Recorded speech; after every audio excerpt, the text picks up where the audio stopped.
we are, live from Concord, New Hampshire. If you're watching the live stream, podcasted from wherever you may be listening to us, anytime, anywhere, on any of a half dozen or more different portals. What are you looking at? What are you making that face for? Skip's making a face. Why are you making a face? Because I forgot to push a button. It's your turn. See, it wasn't my week.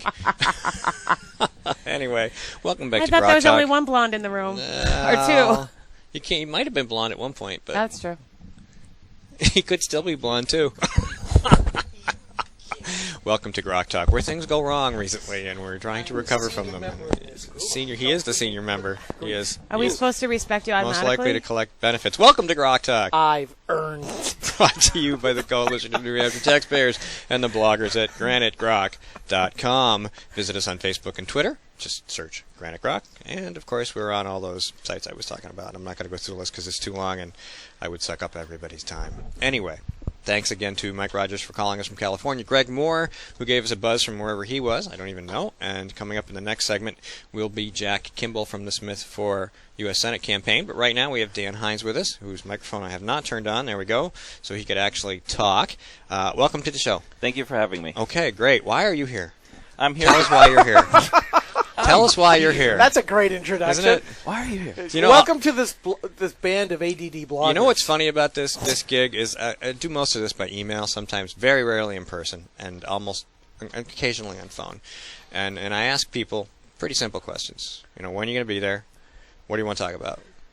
And I can usually get the when you're going to be there part down, which is fine. The what you want to talk about really isn't always as important as you'd think, because the way we do things around here, it's not like an interview program. We sit people down in a room and we talk issues, and we invite the guests to start the conversation, but we never know where it's going to go.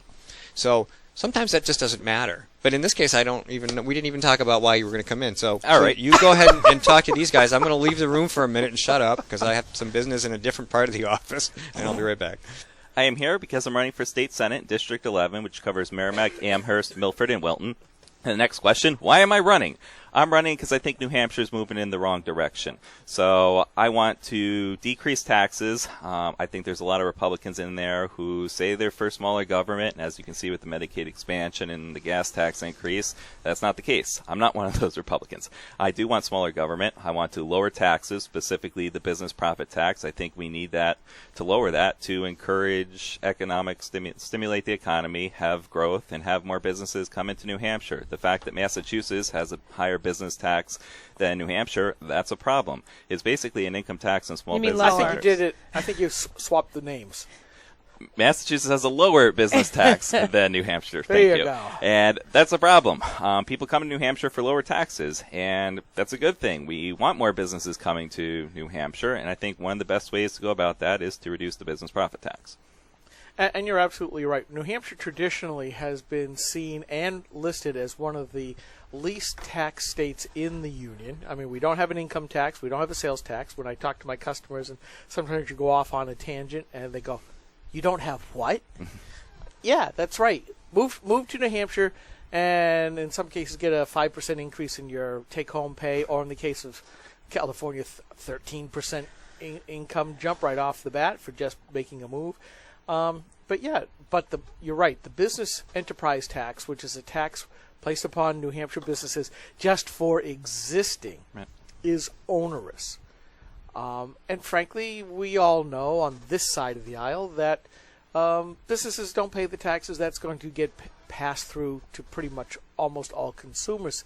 So how would you convince the Democrats in the New Hampshire State Senate, guys, they're not paying the tax anyways, because there's always that enmity between the two sides that they really do believe the businesses pay the tax because they see the check. Yeah, and I think there's three options. If we're reducing the business profit tax, the options are we now have to decrease spending elsewhere, or raise taxes somewhere, or increase revenue. And I think by more businesses coming to the state, that's going to increase revenue. It's going to create jobs.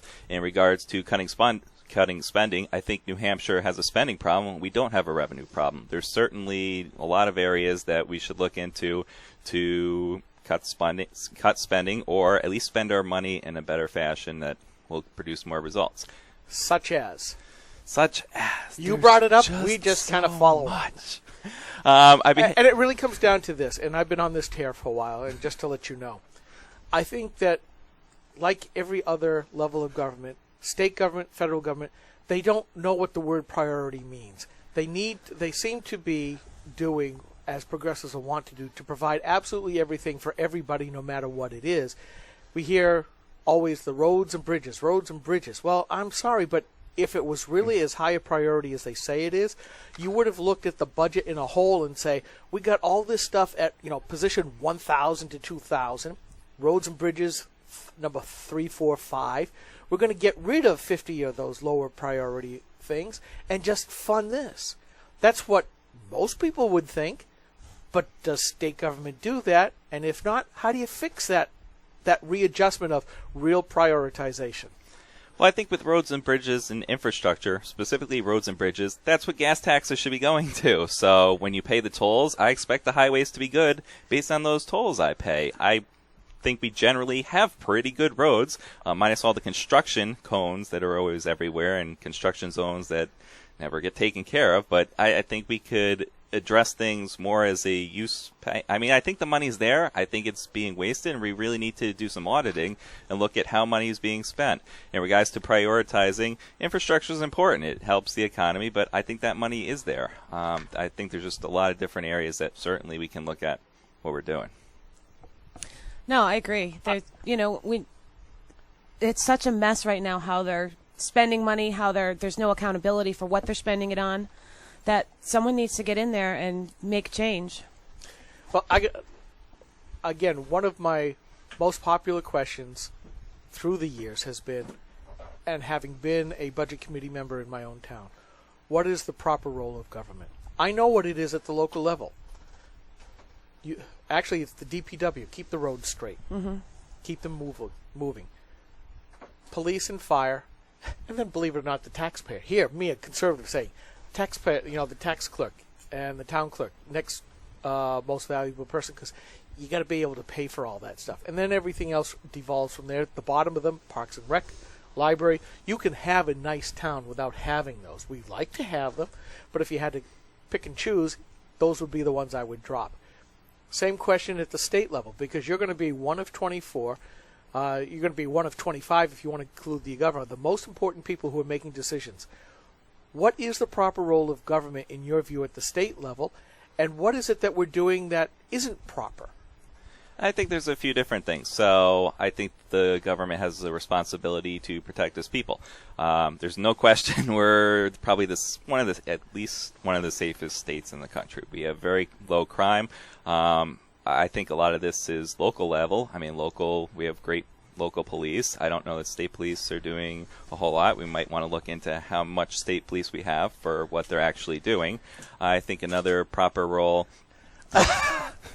The government. Yes, let's make sure that we all. That might be why we're safe. Let's do this once again, folks. No, Steve, we are muzzle discipline. Yep. As we're all doing the same thing. We have the biggest militia. Yeah, and we do. by militia, we mean I'm referring private to citizens. Everyone in this room. You can't get your. That is a militia. No, see, I got my badass Barbie gun. All right. There you go. Wait a minute. Hold it up. It's pink. It's pink. Yay. All right. That's awesome. So. That's why we are the safest podcast, but that's one of the reasons why. The state needs to continue protecting us by not taking away our gun rights. That's one way the state can do things by not getting involved and not regulating more. And he did not expect that. Did not expect that. And I think that also is economy. The state can stimulate economic growth and not get in the way. That's where I have a problem with, is when the state's doing things harmful to businesses. Regulations, some business regulations. Gun toting. See, it's right there on the sign. Sorry. Wow. Welcome to GrokTALK. Anyway, you're right. I think that that's very true, and that's in those examples. Even she's the newbie of the group at the Grok, so she doesn't get us. I didn't expect that either. But the sad part is I had mine too. We are going. Well, it's in the intro. I mean, it's on the sign. The state can do a lot by doing less and doing little and getting out of the way. You know, they're always going, well, we're going to have a new commission that's going to help create jobs. Oh, are they going to reduce some regulations and get rid of some of this spending and I would favor break up that some cartels? commission. It's a great question because you asked. Okay, not Kathy. Birdsell, Virginia Birdsell, the same thing. Regina Bird. Regina. We've got so many boards and commissions in this state. We actually have more per capita than any other state in the union. And all they do is serve as a barrier to entry for newcomers. Like the person who just wanted to remove eyebrow hair or weave hair. It's not part of the cartel. Yeah, it's not part of the cartel. And they were forced to take like 1,500 hours worth of instruction in cosmetology to do all kinds of stuff that had nothing to do with whatever this operation is. Waxing. No, weaving, eyebrow weaving. They have that thing where what? you can weave eyebrow. Oh yeah, see, here you go. You don't do that? Did you know that you can weave? They do weaving, eyebrow weaving, like really creative, artistic-looking things with the hair and the eyebrows. Hair plucking Then or don't you whatever. just use a freaking pencil? You need a PhD in some kind of freaking science before the state will give you a permit to weave eyebrow hair. Well, you have to spend like 1,500 hours doing that stupid stuff, and EMTs only have to spend 150 hours to get certified. Yeah. Hello. So what can you help us with? Well, it depends what's proposed, but certainly, yes, I'm against nanny state regulations like that. I mean, there's certain regulations certainly that we need for safety. I don't see that as being one of them. I think that, like you said, is a barrier to people getting in business. It's too hard for people to start businesses. I think we have done some good things. So in the last term, it was your last term, or recently, the nanotax brewery, I think that was great to get really microbreweries up and running, decrease those regulations that really put it outside of where someone could just do that. So there are things, deregulating, I'm in favor of that. Okay. Other things that the state has gotten itself into that it shouldn't have, because I have the idea that if private industry can do this, government should not. And one of the primary examples, it's about 4 years old now, used to have private firms go around and check all the weights of all the machines. Like you go to the deli, I want a pound of bologna, well, they would check the machine. Well, then a progressive, decided that, well, weights and measures, we're going to staff up and we'll have our own inspectors, and sorry, folks, you can go find another line of work. Well, fortunately, that's been reversed.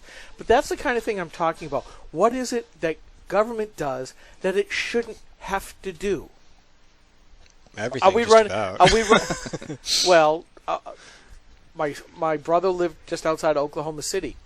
They had a very small core of their town's officials that were paid by the town, but they outsourced everything else. Fire, police, education, the roads, everything. It was all by contract. And if somebody didn't do a good job, they lost the contract. And I bet you everything was better and cheaper. It was. Lowest taxes around. There are towns that do that around the country. There's a few that outsource all that stuff. Yeah. And we're going to go to a quick break, and then when we come back, you can answer that question right after this, after I find the right button to push. This is the Coalition of New Hampshire Taxpayers. We're located at 8 North Main in Concord, New Hampshire. This is a repository for all things conservative and municipal. So if you have a problem in your town, your school, your budget committee, the right to know law, and now at the top of our list is voter fraud. If you have a tip for us, some information for us, you want to join or help us out, cnht.org.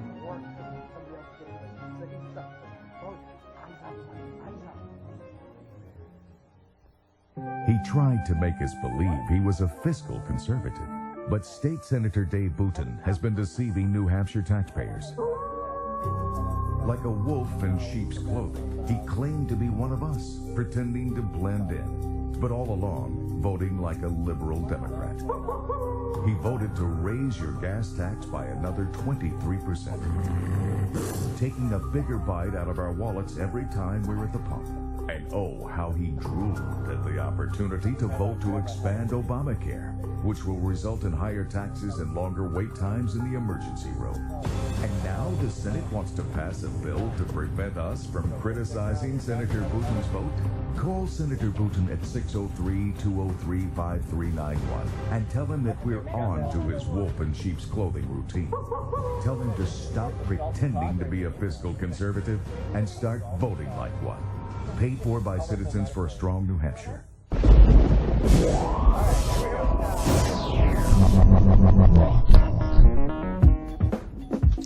All right, we're back. Dan Hines has come to join the chaos. of GrokTALK, brought to you by GraniteGrok.com and the Coalition of Future Taxpayers. Check us out on Facebook and Twitter.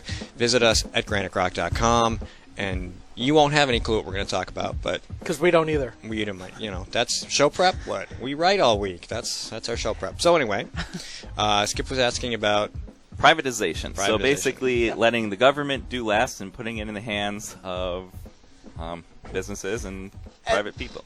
And that's in the context of the question of what is the proper role of government. Right. And I think in that regard, the free market works. The free market often works. I think the proper role of government is to really protect. I provide an education. I'm pro-education. So, yes, it costs money to educate people. I'm okay with that. It's one of the things I really like funding. So I want people to be educated. That's really more of a local issue or a town issue. So I see the state has involvement in it. But in regards to that involvement area, I'd like to say what the state shouldn't be doing is Common Core. So I'm particularly against Common Core. It's a federal mandate, and frankly, it doesn't work. I've seen some of that math. It's atrocious. I think it's encouraging people to not want to learn. So limited. I'm in favor of limited government, not no government, but one of those roles I think is education that the state has an important role in. Okay, question. I'm going to make a statement, and I want to get your opinion on it. No child deserves a public education. What every child does deserve is a publicly funded education. And you can take that and run with it. I agree, and there is a difference. So I'm in favor of choice, whether it's sending your kid to a public school, a charter school, private school, homeschool, whatever works for you. So the federal government doesn't know what works best for you. I think this should be left up to teachers, students, and parents. And really, everyone has a different situation. So, like I said, whatever works best for that student, that's what we should be promoting. That's what's going to give us the best results. Is it a case where the State Board of Education is problematic when it comes to that? Now, who was... Okay. Bill. Bill Duncan. was, Don't get me started on him either. Yeah. It's his segment. You should I calm know. down. I mean, he was just appointed to the school board at the state level. He is very much pro-public education, very anti any choice. Do you see that department as being an impediment to putting in parental choice, or the unions, or the local school boards, or what do you see is the barrier to getting to that area that we call school choice? I don't think it's the department that's the problem. It's those certain people in the department that you just mentioned. So I would love to be on the education committee, and I think unions can be a problem. When I'm speaking with teachers specifically, a lot of them, they're against Common Core. So I think there's a disconnect here between what unions want and what teachers want. Unions want more money, more money, more money. Teachers want better education. My wife's a teacher, part-time. Well, she's full-time, but she's a paraeducator, and she works with teachers, and we know teacher Jane Aiken, of course, was a teacher for years and years and years. And so, and she reports about teachers a lot, too. A lot of teachers do not like this curriculum. No, not at all. Now, my wife is a teacher. She's got a double major, early childhood ed and elementary ed, and she hates what, I show the snippets of Common Core that I run across in the blogosphere, the really egregious ones, and she just rolls her eyes. She just does.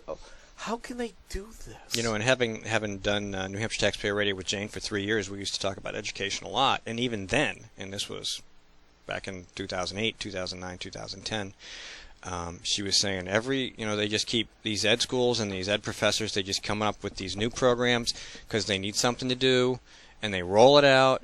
And it's just more garbage. Yeah. This is just the culmination of years of let's experiment with how we educate our children, and now we've gotten to this point, and it's clearly the worst.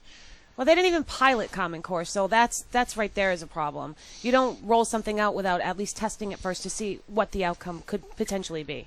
So, well, they complain about the role of big money in politics and elections and campaigns. Here we've got Bill Gates' money greasing the skids all over the country to say, just put this in. And, oh, by the way, Microsoft has lots of programs to help you evaluate all the data that parents are not allowed to see. I think history has been clear that pouring money into something without having a solution, that does not work. We need to know why we're just spending money at something, not just, hey, here's more money, it'll make things better. It doesn't work that way. So what's another top issue for you? Yep. So smaller government. Basically, I think we need to keep the governments out of our wallet and out of our bedroom. So on the other side of this issue is social issues. And really, victimless crimes, we need to address that issue, particularly marijuana reform. I think I'm the only candidate in the race who wants marijuana reform. So I think we should treat it like alcohol. I think studies have shown that alcohol is more harmful than marijuana. And frankly, this could be a huge source of revenue for the state. Everyone's going to say, well, if you're cutting taxes, hey, where's revenue going to come from? This is a perfect area that revenue can come from. So the business profit tax presently is number 1. Alcohol is number 2. Marijuana could be number 3. That's millions of dollars that be putting back into the state. Oil just refineries. That. Don't forget oil refineries. And we would be keeping people out of jail. I have a question for you, though. Wouldn't it be better to decriminalize it than to tax it? Because if you legalize marijuana, you're making government bigger, increasing taxes, and increasing laws. Wouldn't it be better to decriminalize it so that, you just get a little teeny fine if you get caught with X amount, like Massachusetts has already done? Well, that would be a law. We're now still enforcing a fine. I think that's worse. I mean, when people say decriminalizing, I take you mean to decrease it to a violation level offense so that it's you not get a crime. ticket. It's like a ticket. Yes. I mean, we're still fining people, so we're taking money one way. I still think it should be treated like alcohol. I think decriminalizing certainly is better than what we have. I mean, frankly, when we're releasing cops who commit hit and run and seriously injure people after a couple months because prison jails too overcrowded, this is the consequence of that. So we really need. You could put it right next to the liquor barn in Concord. You could have one on either side. You could have a hemp store for rope and regular hemp products, which we still can't should use. have hemp products. I mean, perfectly legitimate, not smokable type. And then, of course, the weed store, right? And people would come to New Hampshire. All over New England and buy weed. And then next to the hemp store, the weed store, you could have a munchie store. Oh yeah. I would gladly open up that for people. I'd make a fortune. A buffet. Twinkies, Cheetos, Pringles. Quick side story. Like I said, the ADD blogger. Quick, Give us a link and really they're gonna go quick somewhere side else. story. I used to work at a McDonald's that was on a main road that came from a place where they had concerts all the time, and people would come down, and you'd know they have a concert by like 10:30, 11 o'clock. They'd start showing up, and they'd be stoned out of their minds, and they'd come in and go, "Yeah, I want a cheeseburger." And you could, seriously, you want a 20-piece nugget with it? Oh yeah, that sounds great. So anyway, we have about 3.5 minutes. Well, I was going to say, look at Colorado, who just, made it legal, and now they've got problems on the roads. You look in San Francisco, where it's now legal, and now the politicians have said, "Yeah, stores, you're brand new legally. You're going to give away your good stuff to the poor amongst you." I mean, isn't that just going to be another way for nanny staters to say, redistribution of weed. Great. I never thought I'd be saying that in the morning. You have a right. I mean, in my life. But isn't that just going to be another opportunity for progressives to get their hooks into, say, and we're going to control how you're going to do this? Well, for your benefit. Like anything, I think the devil's in the details. So there's certainly many ways to go about it. Be happy to look at different approaches. I mean, there's a lot of different solutions out there. I think anything just about is better than what we have now. And if I could really change the topic here. Sure. I'd like to address my previous theft conviction. So when I first started out as an attorney and moved to the state 7 years ago, I threatened businesses to file a lawsuit against them and settle that lawsuit. And I made a mistake in doing so. I thought I could bring the lawsuit, and the court held that lawsuit was baseless and accordingly upheld the theft conviction. One of my opponents, Dan Dwyer, has said that I'm a convicted felon. That is not true. I was never charged with a felony, committed with a felony, or otherwise. My record has since been annulled, but that does not mean it didn't happen. It did happen. I regret that it happened, and I certainly did make a mistake in threatening that. You should talk to Walt Havenstein. I who was has about, a problem I was about to say, for... you've manned up, because you and I have talked about this. Mm-hmm. You've manned up, you've apologized for it, and that's something that Walt Havenstein, I keep saying it wrong. Me too. Doesn't matter. It does. Refuses to call, because he called most of us on the conservative side the teabagger slur. Well, I'm sorry. In his case, I will. Teabagger. So I want to say thank you for doing that, yeah. Because it takes quite a bit to be able to say, I messed up and I'm sorry, and I appreciate you coming on to say it. Thank you. People do make mistakes. I mean, we do get older. Everybody does, I wasn't a great teenager or a great young adult. I can't say that I was, but I've certainly learned a lot on the way, and I've become a better person as a result of learning from my mistakes. And I don't know, nobody ever charged me with anything, to the best of my knowledge, but there are people whose lives you've affected negatively, and you have to stand up and say, you know what, I'm not entirely sure what I was thinking, but I was wrong, and I apologize. And so that's. We don't have enough of that, especially in politics. No, we don't. Well, I don't know about you guys, but I was sterling growing up. You were. I just didn't get caught, but I had a hell of a lot of fun on the way. Yeah, but you were kung fu fighting. I don't have that song either. It would have been interesting to see Skip to be able to do that whole kick somebody in the head thing, but now you can barely stand up, so it's kind of. I can still kick someone in the head. Can you? Did you do that too? No, but I can't anymore. Anyways, if can people you do it while they're standing up? Because if they're laying down, depends on how tall they are. Okay, anyway, I'm sorry. If people want to get a hold of you for your campaign, yes, they can call me directly 603-583-4442 or visit my website Hines4NH. That's the number 4nh.com. And that's HYNES. HYNES. Thank you.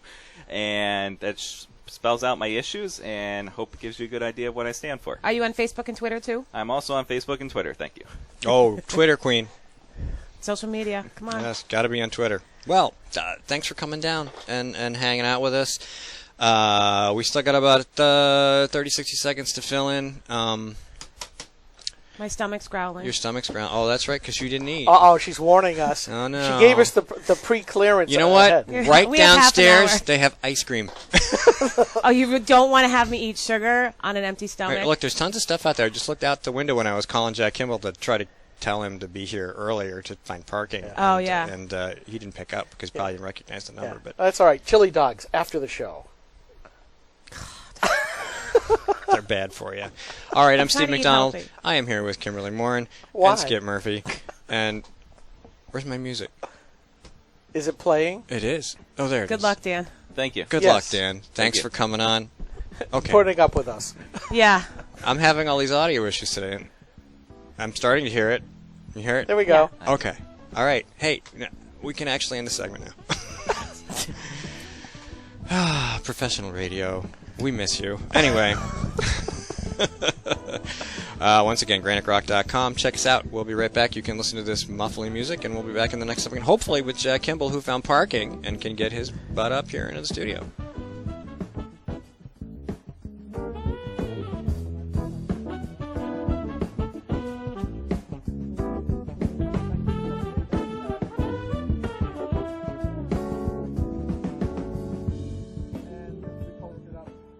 New Hampshire is famous for scenic drives, but they're tough to enjoy when you're on your way to the doctor. Because Obamacare limits your choices, some will have to drive more than an hour to see a doctor. What's health insurance worth if care isn't there when you need it? Jean Shaheen voted for Obamacare, putting your doctors and hospitals further out of reach. Tell Senator Shaheen Obamacare is not working for New Hampshire. She tried to make us believe she was a fiscal conservative, but State Senator Nancy Stiles has been deceiving New Hampshire taxpayers. Like a wolf in sheep's clothing, she claimed to be one of us, pretending to blend in, but all along voting like a liberal Democrat. She voted to raise your gas tax by another 23%, taking a bigger bite out of our wallets every time we're at the pump. And oh, how she drooled at the opportunity to vote to expand Obamacare, which will result in higher taxes and longer wait times in the emergency room. And now the Senate wants to pass a bill to prevent us from criticizing Senator Stiles' vote. Call Senator Stiles at 603-918-0553 and tell her that we're on to her wolf in sheep's clothing routine. Tell her to stop pretending to be a fiscal conservative and start voting like one. Paid for by Citizens for a Strong New Hampshire.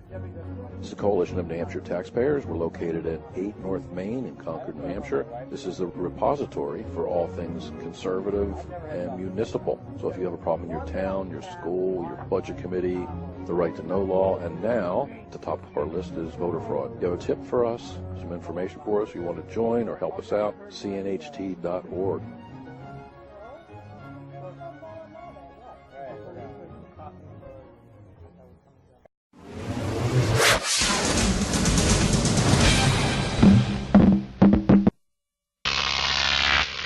Grok TV.